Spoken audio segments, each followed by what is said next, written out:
La grande poursuite. Les hommes savent que le cerf a repris sa course. Ils ne s'en émeuvent pas. Ce qu'ils attendent maintenant, c'est le jour. Mais ils l'attendent avec confiance et sérénité. Beaucoup de chasses échouent parce que, commencées trop tard, elles ne sont pas achevées quand vient la nuit, au sein de laquelle l'animal poursuivi parvient à se fondre et disparaître. Mais une chasse commencée en même temps que le jour a toutes les chances de se conclure avant lui. Pour le moment, le travail revient aux loups choisis. Ce qui leur est demandé, c'est de ne pas perdre la trace et de ne laisser aucun repos sérieux pour chasser. Derrière les loups, donc, trottinent, comme en promenade, les 4 frères. Mais soudain, les loups sont arrêtés. Le pisteur de Deng tourne, désemparé. Deng est furieux. Son pisteur s'est laissé surprendre. Le cerf est revenu sur sa trace, il a trompé les loups. Le jour n'est pas levé, mais déjà il ne fait plus tout à fait nuit.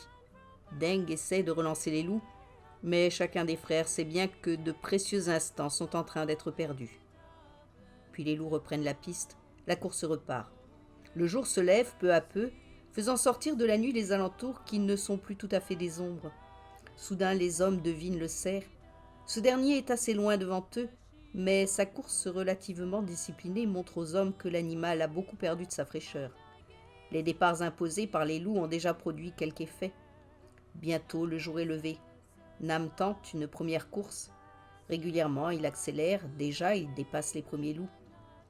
Ceux-ci veulent le suivre presque rageusement, mais Nam est entré dans le tride, cette course folle à la portée de la seule race humaine. Atteindre la stricte limite de la vitesse au-delà de laquelle les poumons s'étoufferaient et les muscles s'empoisonneraient. Et sans cesse prendre garde aux faux pas, éviter la chute qui, si loin du village, serait presque toujours mortelle. À leur tour, les frères de Nam accélèrent. Ils courent certes moins vite que lui, ils sont plus lourdement armés, mais placés dans son sillage, ils sont prêts à toute intervention qui pourrait s'avérer nécessaire. Seul Deng reste un peu en retrait, juste devant les loups, dont en aucun cas il ne veut perdre le contrôle. C'est que les 4 frères ont déjà tant vu de chasseurs-coureurs tués pendant le tride. Ils ont entendu tellement d'histoires anciennes. Presque encore des enfants, Nam et Deng avaient accompagné leur père et leur oncle à la chasse. Habituellement, leur père était forceur, mais ce jour-là, légèrement blessé à un pied, et peut-être aussi parce qu'il voulait protéger ses fils, il avait cédé ce rôle à son frère. Leur oncle courait derrière un daim au bord de l'épuisement. Lentement, mètre par mètre, l'homme rattrapait l'animal, et l'on sentait que le moment n'était plus très loin où celui-ci s'écroulerait, asphyxié. Malgré cela, leur père était furieux contre son frère. Celui-ci avait pris trop d'avance, et plus grave encore, plus personne ne contrôlait la meute des loups, désormais entièrement livrée à elle-même, et à la fureur sauvage que la chasse et la proximité du sang faisaient jaillir dans les veines brûlantes de chacun des animaux. Insouciant, sûr de lui, sans doute énervé par le succès qu'il sentait proche, leur oncle courait, et eux, les adolescents, ne pouvaient s'empêcher de l'admirer. Mais soudain, le coureur sembla comme projeté en avant. Il roulait sur lui-même, il venait de tomber. Aussitôt, leur père hurla, tenta un effort désespéré pour se rapprocher, pour retenir les loups. Il était déjà trop tard. Les loups, ivres fous, rendus comme enragés par ce corps au sol, étaient sur lui. La mêlée fut immédiate, la curée sans pitié. Bravement pourtant, l'oncle tenta de se redresser, balaya l'air de sa petite massue, rencontrant au moins un crâne qui vola en éclats.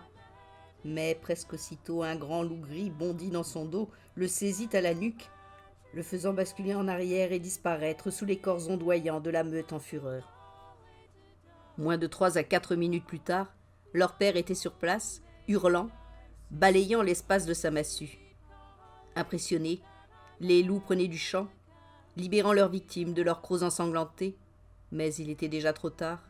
L'esprit de l'oncle avait quitté son corps, quitté la terre, flottant quelque part entre les mondes, quittait un corps partout écorché, méconnaissable, effroyable. La jambe gauche était brisée, les 2 parties de l'os sortant des chairs. Il a dû se prendre dans un trou. À l'allure à laquelle il allait, c'était le piège sans pardon, une fracture ouverte. Même si nous étions arrivés à temps, une fracture sans espoir de guérison, porte ouverte vers les morts. Le forceur ne doit jamais dépasser l'allure au-delà de laquelle son pied ne choisit plus le sol. On soigne un guerrier ou un coureur qui peut guérir, mais le forceur qui reste infirme devient une charge trop lourde pour le groupe. S'il ne décide pas de lui-même d'alléger cette charge, un autre membre du groupe devra s'en charger pour lui. Un corps presque en lambeaux, que le père et ses fils ramenèrent au village pour qu'il lui soit rendu les hommages de la mort. Cette histoire, et beaucoup d'autres, voilà l'expérience de Nam et de ses frères. Voilà pourquoi chacun tient son rôle au sein de l'équipe. Le forceur, pour épuiser l'animal à la course, les suivants pour épauler ou protéger le forceur au moindre incident, l'homme loup, pour contrôler l'ardeur des loups choisis. Nam court derrière le cerf, mais celui-ci, magnifique animal, au fait de sa puissance et de sa maturité, a appris de la plaine quelques moyens d'y survivre. Il sait que tant qu'il sera visible, l'homme ne quittera pas la chasse. Mais s'il est bon coureur, et cela le cerf a eu le temps de le découvrir, l'homme a peu de flair. Il chasse avec ses yeux, il est aveugle sans eux. Le cerf a repéré un bois. Il fonce vers lui, en un furieux effort, l'atteint, il disparaît. Nam est contrarié, mais il ne peut s'empêcher d'éprouver pour le cerf plus que de l'admiration, presque de l'amour. Un adversaire courageux, tenace, rapide et rusé. Nam ralentit, essaie de deviner le chemin suivi par le cerf. Attendant la meute qui arrive très vite, le dépasse et reprend la piste. La chasse continue.